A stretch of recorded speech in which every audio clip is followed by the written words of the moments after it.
తెలంగాణలో భిన్న వాతావరణ పరిస్థితులు కొనసాగుతున్నాయి. పగలంతా ఎండ మండుతుంది, రాత్రంతా ఈదురుగాలులతో వాన కురుస్తోంది. రాష్ట్ర వ్యాప్తంగా అన్ని జిల్లాల్లో వాతావరణ పరిస్థితులు మారుతున్నాయి. రాబోయే 4 రోజుల్లో తెలంగాణలోని పలు జిల్లాల్లో వర్షాలు కురుస్తాయని వాతావరణ శాఖ తెలిపింది. గంటకు 60 కిలోమీటర్ల వేగంతో ఈదురుగాలులు వీస్తాయని తెలిపింది. నిజామాబాద్, కామారెడ్డి, మెదక్, సంగారెడ్డి, వికారాబాద్, మహబూబ్ నగర్, నారాయణపేట్, వనపర్తి, జోగులాంబ, గద్వాల మొత్తం 9 జిల్లాలకు ఆరెంజ్ అలర్ట్ జారీ చేసింది వాతావరణ శాఖ. ఈసారి మాన్సూన్ ఈ నెల 27 నుంచి ప్రారంభమవుతుందంది వాతావరణ శాఖ. ఈ ఏడాది వర్షపాతం ఎక్కువగా ఉంటుందని తెలిపింది. రాష్ట్రంలో ప్రస్తుతం నెలకొన్న వాతావరణ పరిస్థితులతో పాటు రాబోయే వర్షాకాలానికి సంబంధించి మరింత సమాచారం మా ప్రతినిధి రాముడు అందిస్తారు. 2-3 వారాలుగా రాష్ట్రంలో వాతావరణం చేంజెస్ అవుతూ ఉంది. మధ్యాహ్నం వరకు భారీ ఎండ కొడితే ఆ తర్వాత వర్షాలు పడుతున్నటువంటి పరిస్థితి ఉంది. కానీ వరుసగా రాబోయే 4 రోజుల్లో కూడా కొన్ని జిల్లాల్లో చాలా ఎక్కువ వర్షాలు ఉంటాయని వాతావరణ శాఖ సూచిస్తుంది. అసలు ఏ జిల్లాలో ఆ విధమైనటువంటి పరిస్థితి ఉందనేది హైదరాబాద్ వాతావరణ శాఖ అధికారి ధర్మరాజు ఉన్నారు. సార్, ప్రధానంగా ఇప్పుడు ఈ 4 రోజుల పాటు ఏ విధంగా వాతావరణం ఉండేటువంటి అవకాశం ఉంది రాష్ట్రంలో?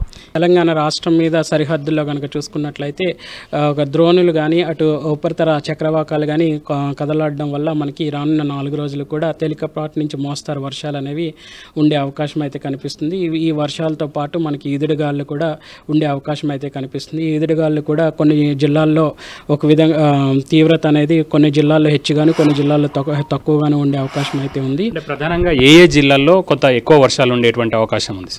ముఖ్యంగా చూసుకున్నట్లయితే ఇటు తూర్పు జిల్లాలు ఉన్నటువంటి 5 జిల్లాలు మినహాయించి ఇటు చూసుకున్నట్లయితే మూలుగు కానీ, భద్రాద్రి కొత్తగూడెం, ఖమ్మం, సూర్యాపేట, నల్గొండ మినహాయించి మిగిలిన అన్ని జిల్లాల్లో కూడా ఈ యొక్క ఈదుడుగాళ్ల ప్రభావం అనేది స్పష్టంగా కనిపిస్తుంది. ముఖ్యంగా చూసుకున్నట్లయితే ఈదుడుగాళ్ల ప్రభావం అనేది కొన్ని జిల్లాల్లో 30 నుంచి 40 కిలోమీటర్ల మేర వరకు కూడా ఉండే అవకాశం అయితే కనిపిస్తుంది. అలాగే పశ్చిమ జిల్లాలు కనుక చూసుకున్నట్లయితే ఈ ఈదుడుగాళ్ల ప్రభావం అనేది సుమారు 50 నుంచి 60 కిలోమీటర్ల వేగంతో ఉండే అవకాశం అయితే కనిపిస్తుంది. ఈ యొక్క జిల్లాలకు మాత్రం తేలికపాటి నుంచి మోస్తారు వర్షాలు వచ్చే అవకాశం అయితే కనిపిస్తుంది. సార్, ప్రధానంగా అంటే ఈ మధ్యకాలంలో వేడి కూడా చాలా ఎక్కువగా ఉంది. కొన్ని జిల్లాల్లో మనం చూస్తే ఆదిలాబాద్ కానీ అటు సైడ్ చూస్తే ఎక్కువగా వాతావరణ ఉష్ణోగ్రతలు నమోదు కావడం జరిగింది. 40-45 కూడా వెళ్ళిపోయినటువంటి పరిస్థితి ఉంది. ఈ 4 రోజుల పాటు ఈ ఉష్ణోగ్రతలు ఎలా ఉండను? ముఖ్యంగా చూసుకున్నట్లయితే ఉత్తర తెలంగాణలో ఈ యొక్క వేడి తీవ్రత అనేది సర్వసాధారణంగా ఎక్కువగానే ఉంటుంది వేసవిలో. సో రానున్న 4 రోజులు కూడా చూసుకున్నట్లయితే మొత్తం రాష్ట్రం అంతా కూడా 36 నుంచి 40 డిగ్రీలకు నమోదయ్యే అవకాశాలు అయితే ఉన్నట్టు అంచనా వేయడం జరిగింది. అంటే ప్రధానంగా వీటితో పాటు ఇప్పుడు రాబోయే మాన్సూన్ సీజన్ ఏ విధంగా ఉంటుంది దేశవ్యాప్తంగా కానీ ఇటు మన రాష్ట్రంలో కానీ వర్షాలు ఎప్పటి నుంచి స్టార్ట్ అయ్యేటువంటి అవకాశం ఉంది నైరుతి ఋతుపవనాలకు సంబంధించి? నైరుతి ఋతుపవనాలు అనేవి ప్రస్తుతం కనుక చూసుకున్నట్లయితే ఈరోజు అండమాన్ నికోబార్ ఐలాండ్స్ ఎంటర్ అయినాయి అని చెప్పొచ్చు. అటు దక్షిణ బే ఆఫ్ బెంగాల్లోను, ఈవెన్ నికోబార్ ఐలాండ్స్లోను, ఈవెన్ నార్త్ అండమాన్ సీ వరకు కూడా ఈ యొక్క నైరుతి ఋతుపవనాలు అనేవి వ్యాపించావని చెప్పొచ్చు. వీటితో ఈ నైరుతి ఋతుపవనాలకి అనుసంధానంగా ఒక ఉత్తర పరిమితి కూడా స్పష్టంగా ఈరోజు కనిపిస్తూ ఉంది. రానున్న 2 రోజుల్లో కూడా వాతావరణ పరిస్థితులన్నీ అనుకూలంగా ఉంటే మరింత చురుగ్గా ఇవి ముందుకు కదిలే అవకాశం అయితే స్పష్టంగా కనిపిస్తుంది. మనం చూస్తే గడిచినటువంటి కొన్నేళ్లుగా చాలా ఎక్కువగా వర్షపాతం నమోదవుతుంది రాష్ట్రంలో. పడాల్సిన దానికంటే కూడా ఎక్కువగా పడుతున్నటువంటి పరిస్థితి ఉంది. గడిచినటువంటి 4-5 సంవత్సరాలుగా ఏ విధంగా ఉంది, ఈసారి ఎట్లా ఉండొచ్చు?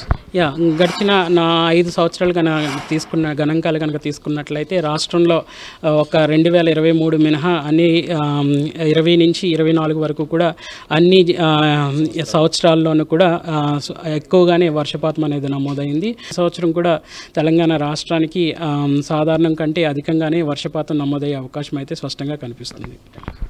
రాష్ట్ర వ్యాప్తంగా రాబోయేటువంటి 4 రోజుల పాటు కొన్ని జిల్లాలు మినహాయించి మిగతా అన్ని జిల్లాల్లో కొంత ఎక్కువగానే వర్షపాతం నమోదయ్యేటువంటి అవకాశం ఉందని అధికారులు చెప్తున్నారు. దీంతోపాటు మాన్సూన్ కూడా తొందరగానే అంటే 27 ఈ నెల 27 నుంచే మాన్సూన్ యాక్టివిటీ దేశంలో ప్రారంభమవుతుందని చెప్తున్నారు. దాంతోపాటు ఎక్కువగా వర్షం రావాల్సిన దానికంటే కూడా ఎక్కువగా వచ్చేటువంటి పరిస్థితులు ఉన్నాయని అధికారులు చెప్తున్నారు. కెమెరా పర్సన్ కనకరాజ్తో రాముడు, 10 టీవీ, హైదరాబాద్.